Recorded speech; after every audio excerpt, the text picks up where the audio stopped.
The Mets lose back-to-back games for the first time this season.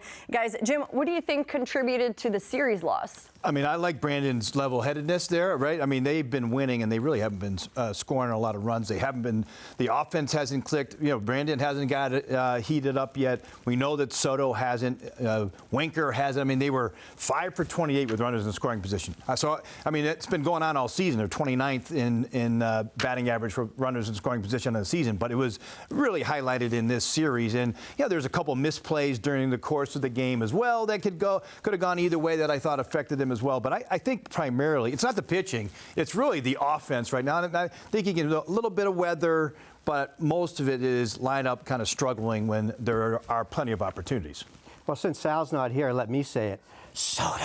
I mean, let's not hide the elephant in the room here, guys. I mean, Soto has really been a problem for this offense so far. And I get it. It's cold. You know, it's a transition to a new team now. But the balls that he's chasing now, I mean, that one he let go by, but he's just not the same guy right now. And there's a lot of stuff that goes into that. You know, I think when you sign for $750 million, there's a lot of pressure on your shoulders to try to do something. And you don't really feel like you do something necessarily when you're standing there being patient, taking pitches. You want to do something big. You want the 2-run double. You want the 3-run homer. I know he homered in back-to-back games, but these numbers are numbers we didn't see at all at any of his days with the Yankees last year. He's hitting .230 with an OPS under 800. At no point in the Yankee season was he ever like that. He took off like a shot in April and never slowed down, except for a little bit towards the end of the season. So it's going to be a problem, and it's going to be a focal point, and the spotlight is going to be him when the team comes back to Citi Field right now, and that has to get going. I know it's early, but we know how it works here in New York. Whether it's Yankee Stadium, whether it's Citi Field, fans get impatient quick, and they like to boo here.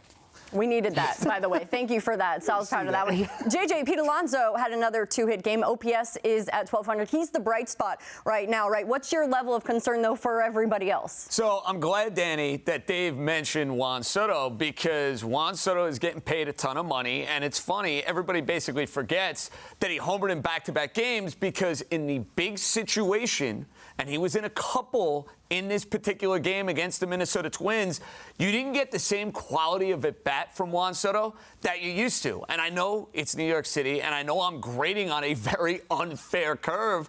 Dave just brought it up. Last year, you didn't see these at-bats in big situations for Soto. He's going to hit. It's going to come, but it's something he's dealing with.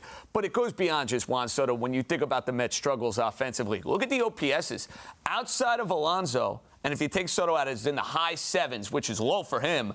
You don't got anybody over 7. So we could talk about the bottom of the order. Yeah, Jeff McNeil's going to come back. That should, in theory, help. Francisco Alvarez is going to come back, but Luis Torrens has not been a problem. He's done the job from the catcher's spot. So where are you going to make up that offensive production?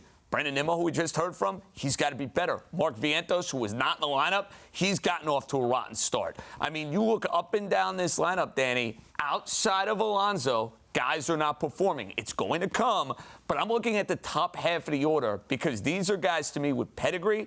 These are brand names. These are guys the Mets are counting on. They've got to be better.